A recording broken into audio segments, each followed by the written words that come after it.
Week 5 starts and sits, players you should trade for, and a deep-seated dislike of Eddie Royal. This is Week 5 of Keepers.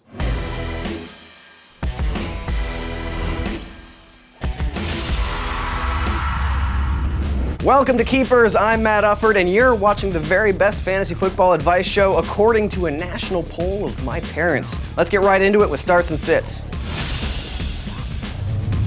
Start Matt Asiata. His yards per carry aren't anything to get excited about, but he'll get the touches against a Packers defense that's dead last in the league against the rush in yards per game and fourth worst when it comes to fantasy points. Sorry, Adrian Peterson owners. Sit Donald Brown. Here are his stats this year.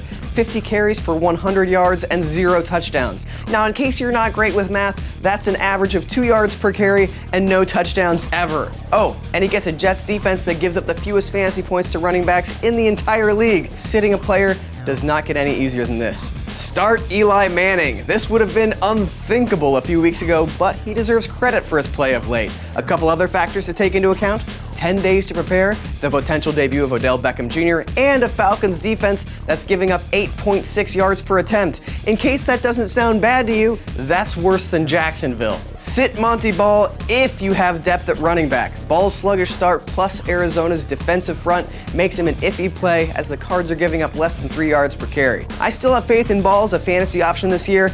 I'm just not confident that this is his week. Start Deandre Hopkins. With Andre Johnson battling ankle problems, Hopkins has stepped his game up in his second year, notching a touchdown or 100 yards in every game this year. And while Dallas has done well against fantasy wideouts, the Cowboys are 26th in the league against the pass, allowing more than 270 yards per game. Sit Tom Brady. Coming off one of the most disastrous games of his career, Brady's got another rough one on deck.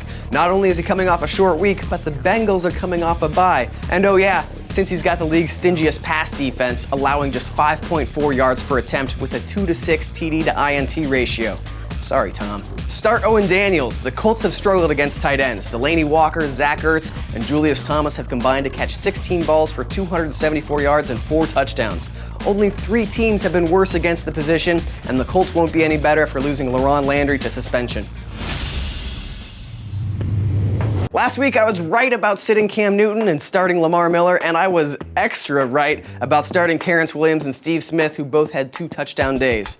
On the other hand, I said to sit Eddie Royal, who also scored 2 touchdowns. And you know why he scored 2 touchdowns? Because Eddie Royal exists solely to you in fantasy. He is my nemesis, and I will not rest until he's destroyed. Buy low on Cordarrelle Patterson. He hasn't had a receiving TD all year, and he's been invisible since his electric rushing touchdown in Week 1. That's not going to hold. As he gets more practice reps with Teddy Bridgewater, he'll get more targets and touches, and he's simply too good not to find the end zone. Buy low on LaShawn McCoy. Nope, he hasn't been worth a top 3 pick so far this year, but games against the Rams and Giants will boost his value. If the McCoy owner in your league is impatient with his production, now's the time to swoop in and make a deal. Sell high on Eddie Royal. Listen, if I can't be right about when he's going to go off, I can at least warn you about his history. He hasn't had a season with more than 700 yards since his rookie year in 2008, so his fantasy value is completely tied to whether he gets in the end zone. You're better off getting something for him now than you are being frustrated by his uneven production. Hire Teddy Bridgewater and fire Kirk Cousins. In Bridgewater's first career start, he threw for over 300 yards, didn't turn the ball over, and rushed for a score. As long as his ankle holds up, he'll be a great fill-in for owners who invested in RG3 or Cam Newton. As for Cousins, starting fast and fading quickly has been his MO since he entered the league. His ugly game against the Giants is a better reflection of his abilities than the games against Jacksonville or Philly, 2 of the more permissive pass defenses in the league. Hire Dwayne Allen and fire Charles Clay. We know Andrew Luck loves throwing to his tight ends, and he's got a good one in Allen, who's found the end zone in 3 of 4 games. Meanwhile, Clay hasn't scored in his last 7 games dating back to last year, and has averaged less than 28 receiving yards per game during that time. You're better off going shopping in the free agent bin. Hire the Cleveland defense and fire Carolina's. The Browns are only 15% owned, and look at their upcoming schedule. 4 of their next 5 games are against the Titans, Jags, Raiders, and Bucks. That is free points, people. And the Panthers, their D hasn't put up any fantasy points since Week 2. They're already in the bottom quarter of the league in fantasy points scored. Now look at the offenses coming up on their schedule.